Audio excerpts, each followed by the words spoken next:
स्नान केली या गंगा सगळी पापक नष्ट होतात, भस्म होतात. आणि ती गंगा स्वतःची पाप भस्म करण्याकरता ज्यांच्या चरणांवर जाते त्यांना संत असं म्हणतात. एकीकडे तुकोबर आहे, एकीकडे सज्जनगडवर असलेले आमचे समर्थ रामदास स्वामी. भक्ती शक्तीचा सुरेख संगम महाराष्ट्रामध्ये त्यांनी साधला. क्षात्र तेजाचं एक अतिशय सुंदर असं स्फुल्लिंग समर्थांनी महाराष्ट्राच्या भूमीवर चेतवलं.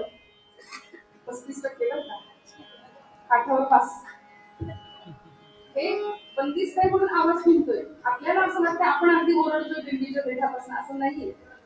आनंदाने जय जयकार झाला पाहिजे. मी म्हणते आपला जय जयकार प्रभूंना अयोध्येत ऐकू गेला पाहिजे. जाईल का? बघा काय कॉन्फिडन्स आहे दिवंडीकरांचा. राजा विराज प्रभू रामचंद्र महाराज की महारुद्र हनुमान की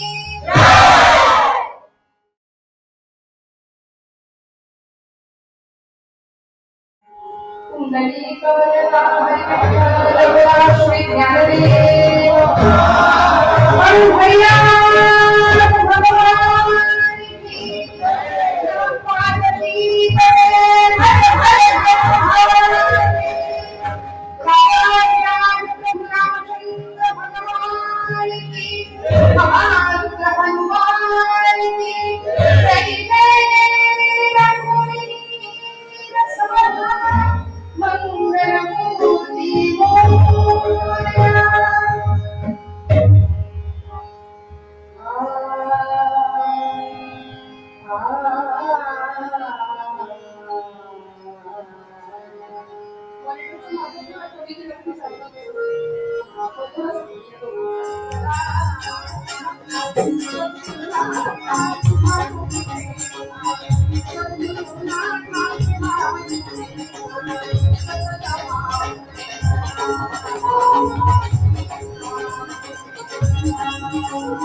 अत्यंत श्रद्धापूर्वक भावनेने नमस्कार करते. नमस्कार होते.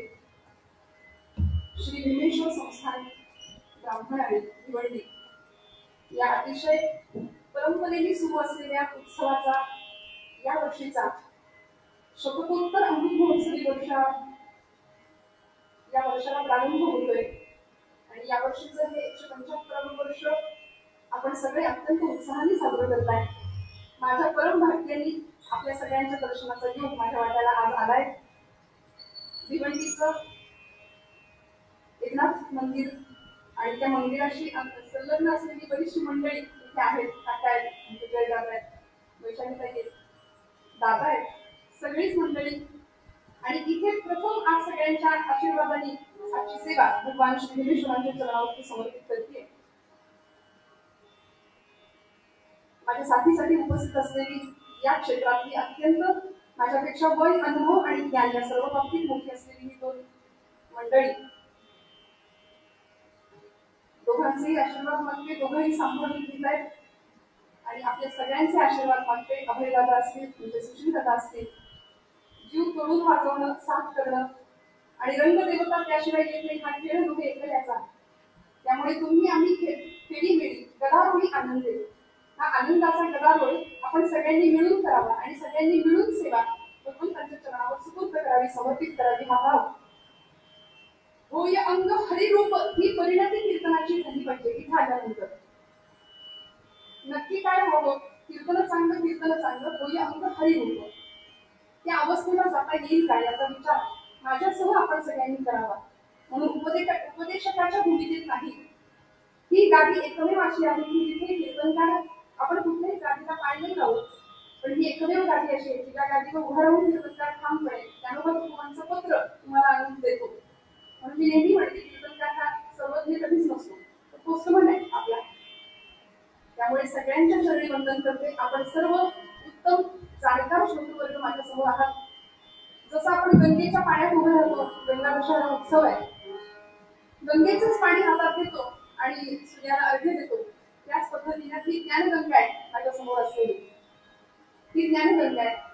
त्यामुळे आपल्या सगळ्यांच्या चरणारविंदी वंदन करून सेवेला प्रारंभ करताना आज संतश्रेष्ठ जगद्गुरु तुकोबारायांच्या अभंगावर थोडा वेळ निरूपण आणि साजेसाचं दृष्टांत स्वरूपामध्ये कथावाद करूया. एकदा जयले का खडकवून करा. मला दिसताय तोपर्यंत मंडळी सगळ्यांचा आवाज होत्या. महिला वर्ग असाही सगळीकडे असतोच जास्त. आम्ही सगळीकडेच पुढे आहोत. घरातही आमचा आवाज जास्त असतो की नाही? हो म्हणायचे. पंढरीनाथ महाराज की पार्वती पते.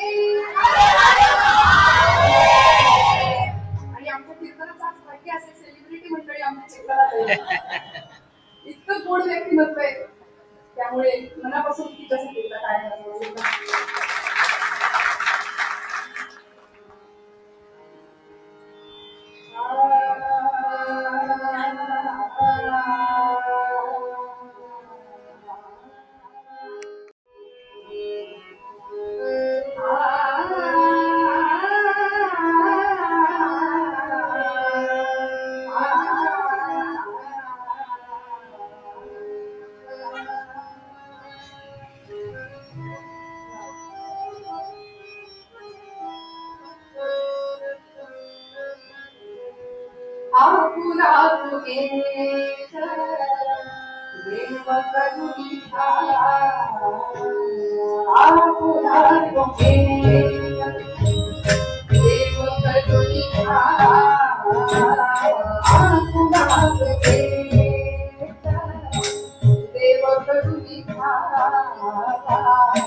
जन्मोजन्मी आम्ही बहुपुण्य केले तेव्हा या विठ्ठले कृपा केली.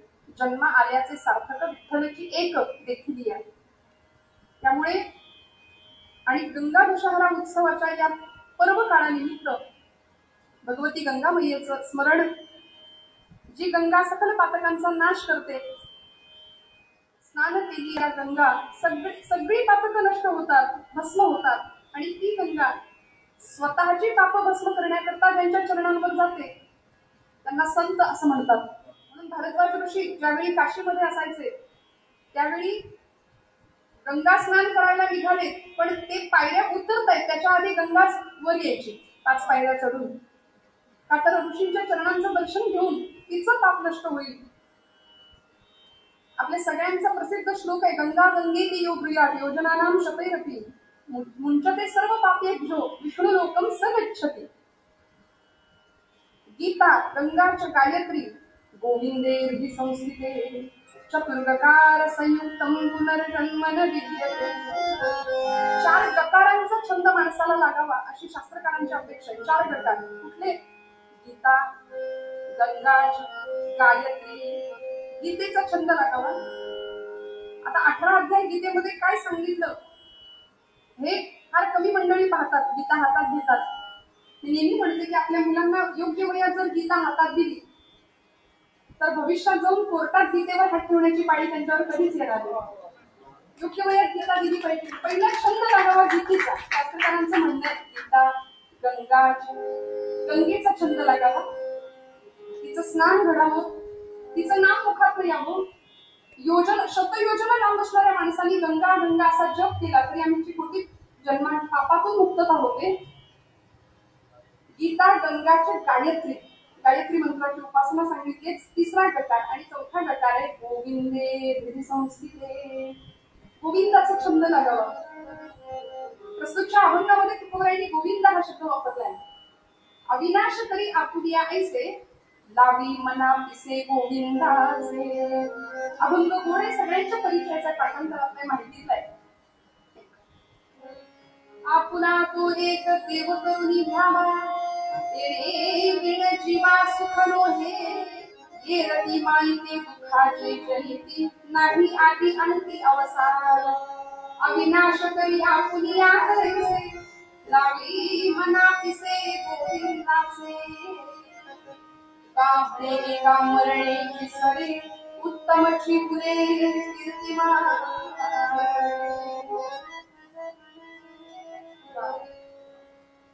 कर जोडून पायी ठेवी तसे माथा तुका विनवी पंढरी नाथा.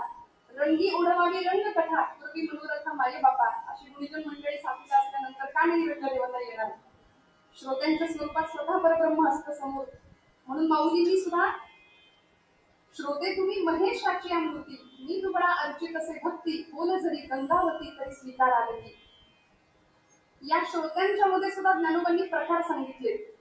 गाते, पाहते, श्रोते, चतुर, विनोदे, दुश्चित्ते एवढे प्रकार आहेत म्हणाले श्रोत्यांचे. सगळा विनवणी विठ्ठल विठ्ठल म्हणा. सगळ्यांनी विठ्ठलाचं स्मरण करा. आपल्या सगळ्यांना एक विनवणी आहे. गाण्यावर प्रेम करणारी काही मंडळी असतात, काही निरूपण ऐकायला खास आलेली मंडळी असतात, काही चतुर असतात. आता नाही बोलत म्हणजे आपण इथलं नाही सांगत, पण पुण्याच्या सदाशिव पेठेमध्ये जर आलात जाऊ दे इथं कशाला सांगू तर नाही का.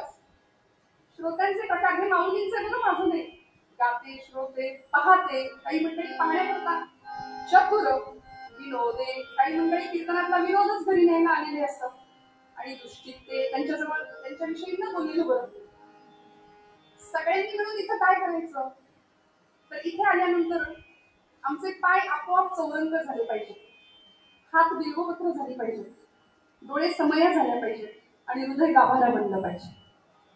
आणि मग हृदयाच्या गाभाऱ्यामध्ये भगवान परमात्मा प्रतिष्ठित झाल्याशिवाय राहत नाही. तो येतो, त्याला बोलवावं नाही लागत, तो येतो. आणि असा स्थानापन्न होतो की मग तुका म्हणे देह भरिला विठ्ठले काम क्रोधे केले घर घेते. षडविकारादी जी भाडेकरू मंडळी बसलेत आतमध्ये येऊन ती हाकलून दिली जातात. आपोआप त्यांना बाजूला केलं जातं आणि हृदय भरतं पांडुरंगाने विठ्ठल परमात्म्याने किंवा आपल्या इष्ट आराध्य देवतेच्या नावाने. ती देवता आत येऊन प्रतिष्ठित होते. साठविला हरी जिही हृदय मंदिरी त्यांची सवयी येर झाला सकल व्यापार महाराज म्हणाले. हृदय मंदिरामध्ये येऊन बसतो. पण त्याकरता सगळ्यात महत्वाचा अध्यात्मामध्ये नवविध भक्ती सांगितल्या आणि त्यातली पहिली भक्ती भागवतकारांनी सांगितलेली श्रवणम, मग कीर्तनम, विष्णू स्मरणम, पादसेवनम अर्चनम वंदनम दास्यम सख्यम आत्मनिवेदनम. श्रवण भक्ती पहिली आहे का हो? श्रवण भक्ती पहिली का? ज्ञानोबांनी सुद्धा ज्ञानेश्वरीमध्ये आता ऐकले दिले मग सर्व सुखासी पात्र होईचे. सुखाचा पत्ता दिला. सुख कधी मिळेल ते ठामपणे सांगितलं. मग सर्व सुखासी पात्र माझे उघड ऐका.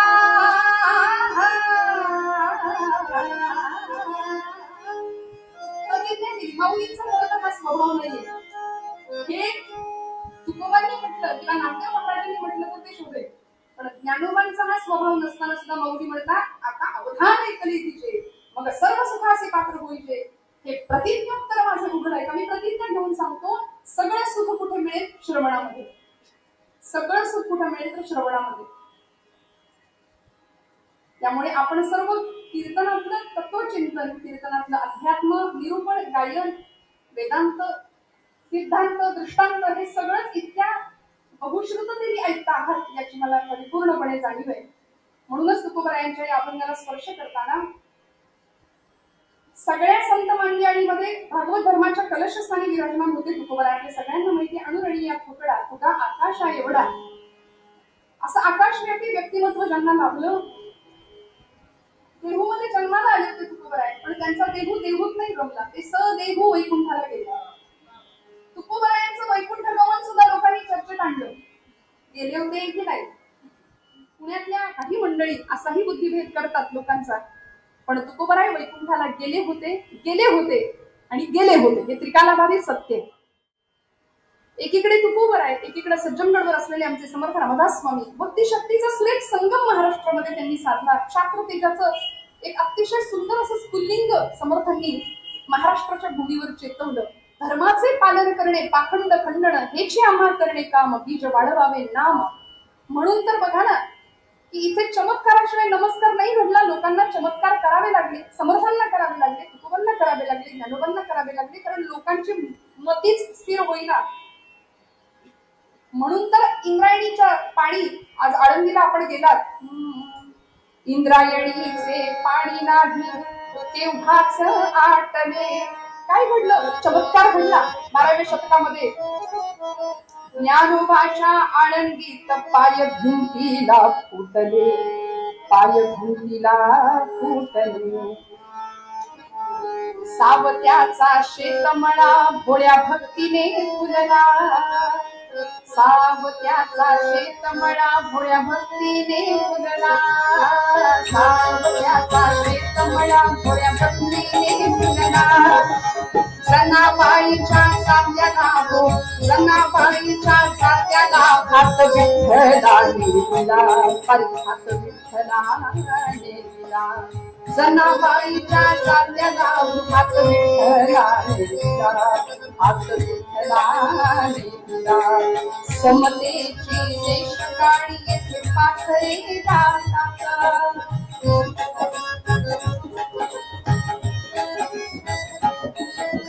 मंदिर पश्चिमीमध्ये हो त्यांचे मैत्री होतात, त्यांच्या मैत्री होतात. इतका आनंद या महाराष्ट्राच्या भूमीमध्ये संतांनी, महापुरुषांनी निर्माण केला, पेरला. म्हणून ही पृथ्वी शेषाच्या मस्तकावर जितकी तरली आहे, तसं मी म्हणते संत वाङ्मय आणि संत विचारांवरती जास्त आम्ही तरलोय. आम्ही आज इथे सुरक्षितपणे आहोत हे ज्ञानोबा तुकोबांमुळे, समर्थांमुळे, नाथांच्यामुळे. कृपा आहे आमच्यावर या सगळ्यांची. काय देऊ त्यासी भावे उतराई, ठेवी ताहा पायी जीव थोडा. इतकं संतांसाठी आम्ही केलं तरी सुद्धा ते कमी ठरणार आहे. याचं कारण संतांनी आम्हाला भक्तीचा एक सुलभ सोपा मार्ग दाखवून दिला.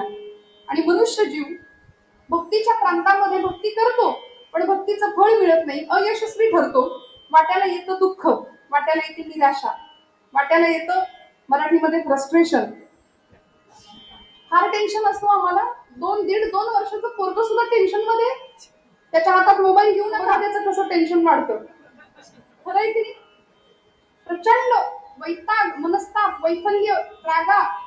आणि हे सगळं कशामुळे, कशासाठी, का?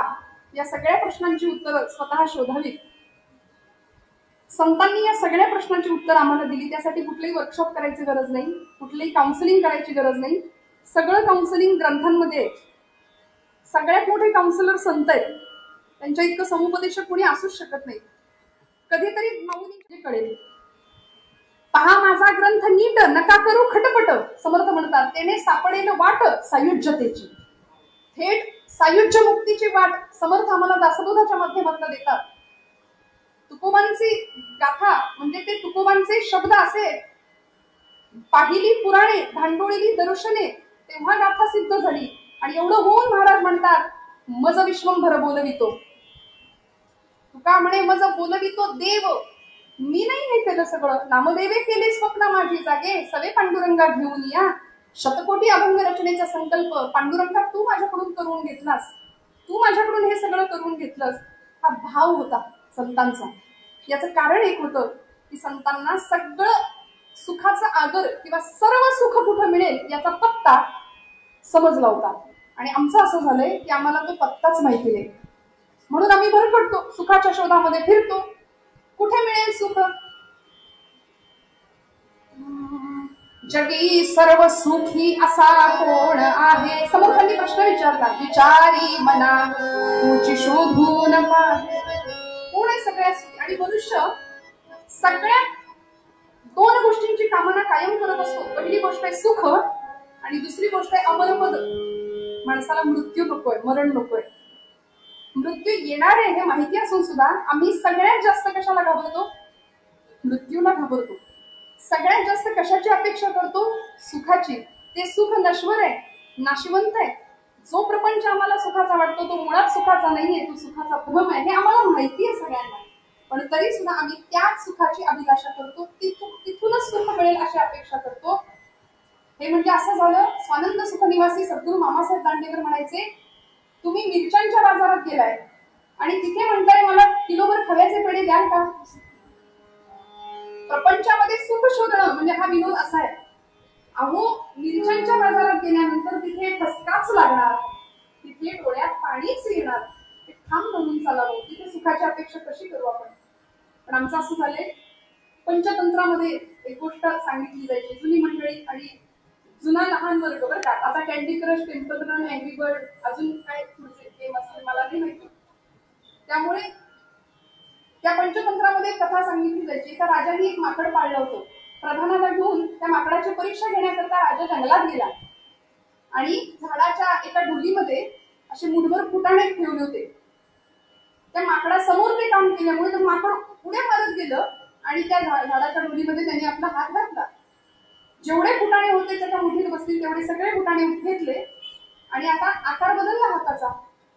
सहज जाताना हात आतमध्ये सहज गेला. आता फुटाण्यांनी भरलेली मुठ आहे, बाहेर यायलाच तयार नाही. मुठ आकार लहान होता ढोलीचा, आत बाहेर यायला तयार नाही. प्रयत्न करतोय बाहेर यायला तयार नाही. हळूच राजाने प्रधानाला सांगून, शिपायांना सांगून एक पेढ्यांनी भरलेलं ताट तिथं खाली आणून द्यायला सांगितलं.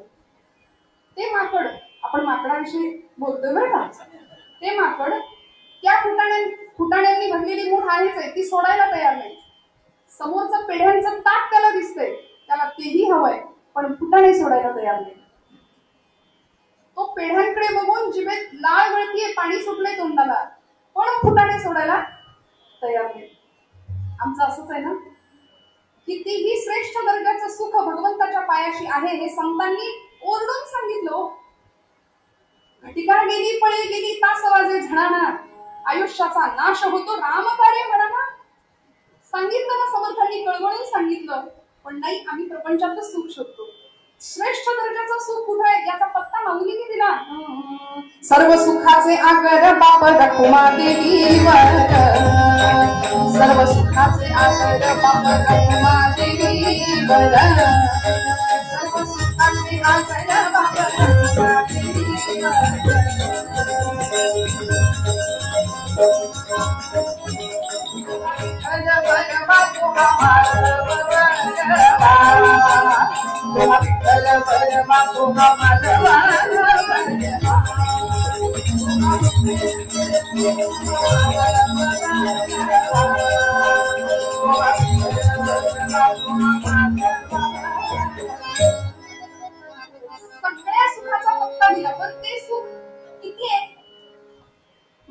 कमळे कुमुदिनी काय जाणे परिमळ भ्रमर सकळ भोगीत असे. देवा तुझ्या चरणांमध्ये इतकं सुख आहे की जसं कमळातला पराग कण भ्रमर सेवन करतो, त्या कमळाला माहिती नसतं माझ्याकडे काय आहे, तसं देवा तुझ्या चरणांमध्ये किती सुख आहे हे फक्त आम्ही जाणतो. म्हणून तर लाखोंचा समुदाय पंढरपूरला आता जाणार आहे. सगळ्यांना वेध लागले नवीन रूपामध्ये भगवंताला त्या मंदिराला बघायचंय लाखोंच्या संख्येने. का? कारण संतांनी आम्हाला ती वाट अत्यंत सोपी करून दिली भक्तीची. भक्तीमध्ये सुख प्राप्ती आहे आणि भक्तीमध्ये अमर प्राप्ती अमरता सुद्धा आहे. दोन शब्द या अभंगातले असे, तेणे विण जीवा सुख नोहे, आणि तिसरं चरण आहे अविनाश तरी आपुली आईसे लावी मनापिसे गोविंदाचे. मी म्हटलं मग अशी की माणसाला मृत्यू नकोय, अमरपद हवंय, आणि सगळ्यात मनुष्य या गोष्टीला घाबरतो. महाभारतामध्ये यक्षप्रश्न नावाचं प्रकरण आहे, आपल्या सगळ्यांना माहिती. आणि त्या प्रकरणामध्ये यक्षराजाने धर्मराजाला, म्हणजे सगळ्यात ज्येष्ठ पांडव नाव होतं युधिष्ठिर. युधिष्ठिर त्यालाच म्हणावं जो युद्धी स्थिर आहे. म्हणून आपण सगळे युधिष्ठिर होण्याचा प्रयत्न करावा, कारण युद्ध कायम आहे आमच्या आयुष्यात.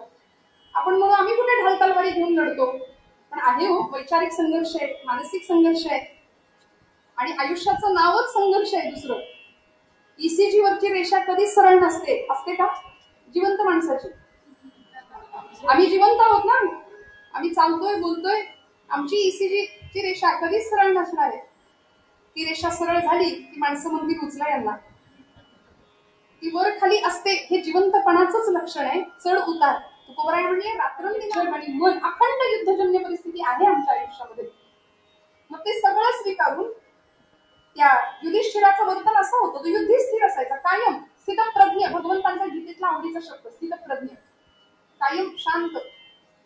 त्या युधिष्ठिराला यक्षराजाने अनेक उत्तम प्रश्न विचारले, आणि त्याच्यामध्ये जगातलं आश्चर्य काय आहे, जगातलं सगळ्यात मोठं आश्चर्य काय, हा एक प्रश्न विचारला होता युधिष्ठिराला. आता आपल्याला 7 आश्चर्य माहिती आहेत आपली, त्या पलीकडे जाऊन युधिष्ठिराने आश्चर्य सांगितलं. अहन्यहनि भूतानि गच्छन्ति यममन्दिरं तेषा स्थिरत्वमिच्छन्ति किमाश्चर्यमतःपरम्. अहन्यहनि भूतानि गच्छन्ति यममन्दिरं. समजा आपल्यापैकी, आपल्या नातेवाईकांपैकी कुणी एखादं गेलं निघून, इहलोकीची यात्रा संपून निघून गेलं, तर त्याला पोहोचवण्याकरता, त्याला शेवटचा निरोप देण्याकरता आपण कुठे जातो? स्मशानात, घाटावर जातो. गच्छन्ति यम मंदिरम, यमाचं मंदिर आहे ते, तिथे गेलो. तिथे गेल्यानंतर आम्ही फार सुंदर चर्चा करतो बघा. आत्ता होते, काल होते आमच्यासोबत, काल बोलले, आम्ही एकत्र चहा प्यायलो. काही नाही हो मनुष्य जन्मात, ही नाही, राम गेला, राम गेला.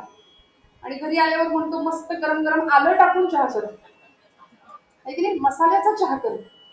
तेवढ्या पुरतं येतं ते वैराग्य, त्याला स्मशान वैराग्य म्हटलंय. आणि तिथून तो देहसंस्कार झाल्यानंतर अशा काही ऍटिट्यूड मध्ये आम्ही माघारी येतो, अशा काही रुबाबात आम्ही माघारी येतो की जणू आपल्याला इथं परत कधी यायचंच नाही, आपला आणि या जागेचा काही संबंधच नाही, अशा रुबाबात माणूस माघारी येतो. हे जे त्याचं वाटणं आहे ते जगातलं सगळ्यात मोठं आश्चर्य आहे, असं युधिष्ठिर सांगतात त्या उत्तरामध्ये. सगळ्यात मोठं आश्चर्य आहे की माणसाला माहिती आहे मला मृत्यू येणार आहे, पण माणूस अशा रुबाबात असतो की माझा आणि त्याचा काही संबंधच नाही, मला मृत्यू येणार नाही.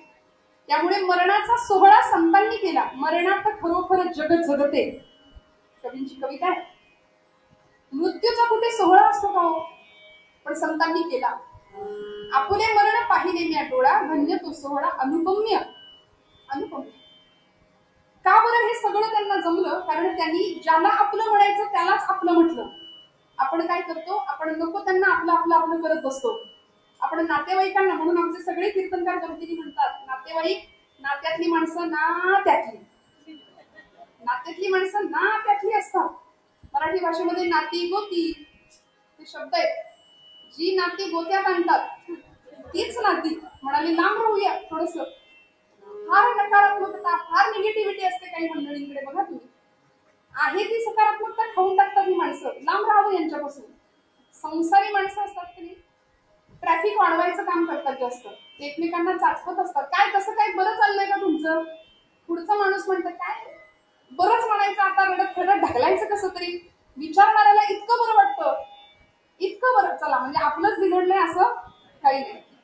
ते एकमेकांना तपासत असतात. म्हणून संसारी माणसाला आपलं दुःख नाही सांगायचं, सुख देवासे सांगावे, दुःख देवासे सांगावे, सुख देवाला मागावे, सगळं त्याच्या चरणावरती. त्यामुळे प्रपंचाकडून आम्ही सुखाची अपेक्षा करू तर ते सुख आम्हाला मिळणार नाहीये. नश्वर असलेला प्रपंच आम्हाला दुःखालाच कारण ठरणार आहे. दुःखच संतांनी ज्याला आपलं म्हणायचं त्याला आपलं म्हटलं. तो भगवंत सर्वधीश, सर्व सत्ताधीश, आणि त्यानं त्याची व्याप्ती सांगितली, त्यानं त्याची आयडेंटिटी कधीच दिली आहे. सर्व धर्मान परित्यज्य मामेकं शरणं व्रज. मी, मला या शरण, सगळं काही मीच आहे. माऊलींनी ज्ञानेश्वरीमध्ये भगवंतांनी महाविष्णू साक्षात त्यांनी माऊलींच्या मुखातनं स्वतःची ओळख दिली आहे. जाणे अजर अजर अक्षमी अक्षर अपूर्व अपार स्वानंद. जाणे अज, अज म्हणजे मला जन्मच नाहीये. अजर, अजर म्हणजे मला म्हातारपण नाही, जन्मच नाही तर म्हातारपण कसं असेल. जाणे अज, मी अजर, अक्षर मी अक्षर, अपूर्व मी अपार, स्वानंद मी. आनंदाचा सगळ्यात महत्वाचा पत्ता, आनंद स्वरूप कुठला आहे, कोण आहे, तर तो भगवंत आहे. सच्चिद आनंद स्वरूप. भागवतातला पहिला श्लोक आहे सच्चिदानंद रूपाय विश्वपत्यादी लेखने. असा तो सच्चिदानंद घन परमात्मा, त्याला आपलं म्हणा संतांनी सांगितलंय. आणि ज्यांनी त्याला आपलं म्हटलं त्याला आयुष्यात सुख नावाचं जे काही आहे ते सगळं मिळणार आहे. हे तुकोबाराय ठामपणे सांगतात. आपुला तो एक देव करुणी घ्यावा देणे. सुख अन्य कुठल्या गोष्टींनी मिळणार नाही, त्याला आपलं म्हणूया. भगवंताला आपलं म्हणणाऱ्यांच्या यादीमध्ये अनेक संत आहेत, अनेक महापुरुष आहेत, सत्पुरुष आहेत. अनेकांनी त्याला आपलं म्हटलं. आमच्या जनाबाईंनी त्याला आपलं म्हटलं, नामदेवांनी त्याला आपलं म्हटलं. आज तो वाट बघतोय मला कोणीतरी आपलं म्हणेल, मला कोणीतरी भरवेल. आमच्या शबरी मातेने त्याला उष्टी बोरं भरवली होती.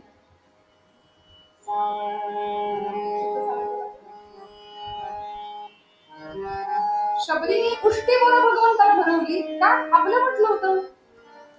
आणि म्हणून काल्याच्या प्रकरणामध्ये एक अभंग घेतला जातो, पाहता गोवळी खाय त्यांची उष्टावळी. भक्तांनी त्याला आपलं म्हटलं, देवानी त्याच्यासाठी इतकं केलं की भक्तांचं उष्ट सुद्धा सेवन केलं. उच्चिष्ट आणि खरकट यामध्ये फरक आहे बरं का. ताटाच्या भोवती सांडलेलं असतं ते खरकट, ते गोळा करावं लागतं. पण उच्चिष्ट, भगवंतांनी आपल्या भक्तांचं उच्चिष्ट सेवन केलं, शबरीची उष्टी बोरं सेवन केली. आणि ज्यावेळी शबरी माता बोरांनी भरलेला द्रोण भगवंतांच्या समोर देते त्यावेळी लक्ष्मण असा शंकित दृष्टीने पाहतात. का सौमित्रा शंकित दृष्टी, का सौमित्रे शंकित दृष्टी, अभिमंत्रित ही नभेत पुष्टी. अरे शंकेच्या दृष्टीने का बघतोस लक्ष्मणा? सौमित्र लक्ष्मणाचं नाव. ही अभिमंत्रित केलेली बोरं आहेत, शबरी माता सांगते.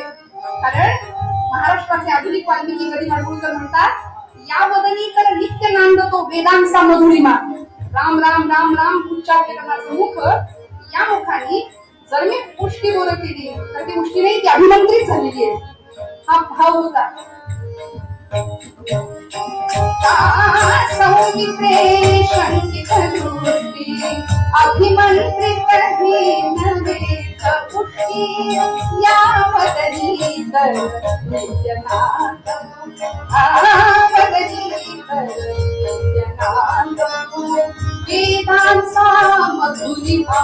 लागली श्री चरणे आश्रमात लागली, श्री चरणे आश्रमात शबरी श्रीरामा, शबरी श्रीरामा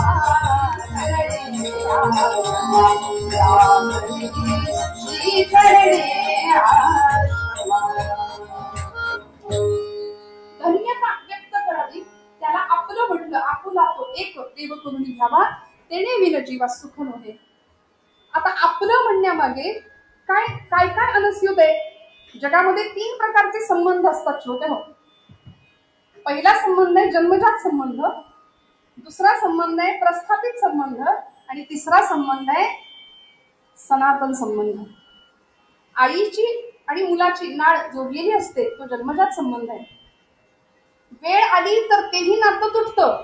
म्हणून तर भारतामध्ये, महाराष्ट्रामध्ये वृद्धाश्रमांची संख्या वाढतीच रे दिवसेंदिवस. आणि हे मी माझ्या पदरचं नाही, काही दिवसांपूर्वीचा रेषा असा आहे की भारतामध्ये मुस्लिम पंथीयांची नाही, हिंदू धर्माच्याच लोकांची वृद्धाश्रमांची संख्या जास्त वाढती. ती मंडळी कितीही संख्या वाढली, वाढवतच आहे, पण कितीही वाढली तरी सुद्धा आपल्या आई वडिलांना असं टाकत नाही वृद्धाश्रमात. आमची मंडळी टाकतात. कुठे गेली आमची सनातन परंपरा? एकही मुस्लिम पंथाचा माणूस वृद्धाश्रमात दिसणार नाही. ही आपली संख्या आहे. कुठे चाललो आम्ही रसा तळाला? धर्माच्या गप्पा मारणारी मंडळी खूप येतो, पण धर्मशिक्षण आणि धर्माचरण घराघरामध्ये होणं. येथ वडील जे जे करीती तया नाम धर्म ठेविती, तेची येर अनुष्ठिती सामान्य सकल. ज्ञानोबा ज्ञानेश्वरी मध्ये म्हणतात. म्हणून मोठ्या माणसांवर खूप मोठी जबाबदारी आहे. मी नेहमी म्हणते, घरातली आजी तळमळीने नातीला काहीतरी सांगत असते, बाई ग चांगलं राहा, छान राहा, काहीतरी मंत्र शिक, काहीतरी स्तोत्र शिक, काहीतरी चांगलं करा. पण पटत नाही आम्हाला. बॅकवर्ड त्यांना आम्ही समजतो. जुन्या विचारांची मंडळी आम्ही खूप पुढारले झालो, सोफिस्टिकेटेड झालो. त्यामुळे ज्याला काही येत नाही त्यांनी कीर्तन करावं की काय, असा समज झाला. ज्याला काही येत नाही ना, ती कीर्तनाला जातात माणसं.